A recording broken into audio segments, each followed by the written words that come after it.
Hey everyone, this is Bobby. Welcome to my kitchen at eatwellforlife.com. Again, eatwell4life.com. Today we are going to make gluten-free sandwich bread. My specialty. I make this quite a few times a week, and this is everything that we're going to need. You will use a bread maker. You will need a bread maker for this. It just makes it extremely easy for you. Here we go. We are going to be using flour and my flour mix. It's got garbanzo bean flour, sorghum flour, and tapioca flour. And I mix that up ahead of time so that I can just scoop it out. I want to make my own soup. And then we've got sea salt, extra virgin olive oil, raw organic honey. We've got rapid active yeast, 2 farm fresh eggs, and we've got our xanthan gum. We've got our hot water and our bread maker, and there's a bread pan that we will be putting everything in it. Again, if you need instructions, go to my website, www.eatwell4life.com, eatwellforlife.com.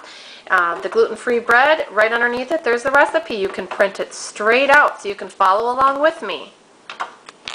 Alright I just put all the wet ingredients in my little pan here, and this is what it's going to look like. It's going to look a little frothy. I put in the water, I put in the 2 eggs, I put in the oil and the raw honey, and I whisked it together, and it will look a little bubbly like that. Now the honey, it will become kind of pasty, but when you put it in the hot water with the other mix, it should melt just fine and blend together just great.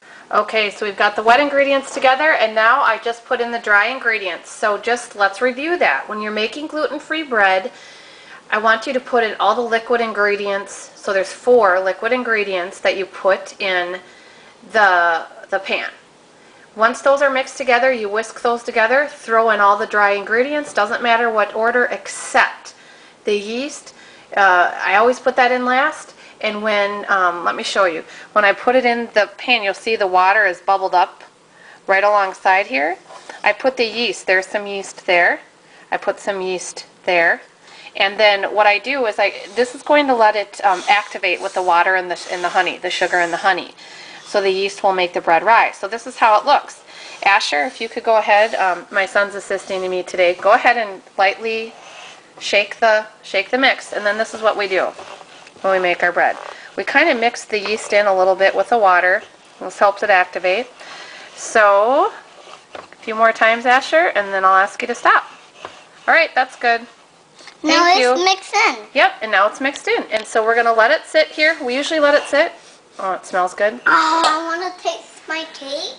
Oh, in just a minute. So now what we're going to do is I usually let it sit here. And you can let it sit out, or I just take my bread maker and I put it right inside, and I give it about a minute to let it just activate and get ready here.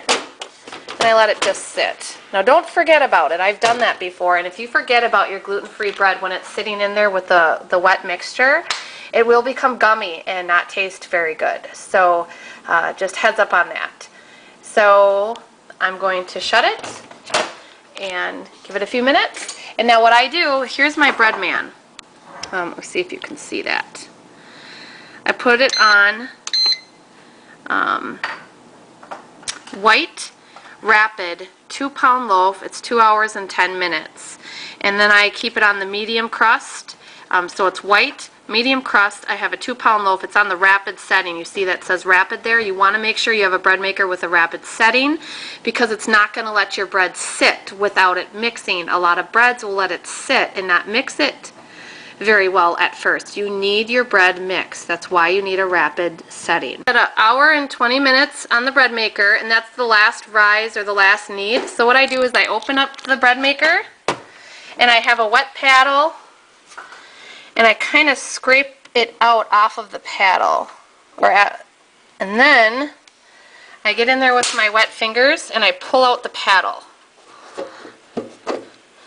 And I do this so that you do not have a hole in the middle of your bread, or you don't have the paddle that you need to pull out after it's baking. So there you go. Just pull it out, scrape the rest off, and smooth out the top and let it go. So once you take it out, you're not going to have this paddle in the middle of your bread and have to pull it out.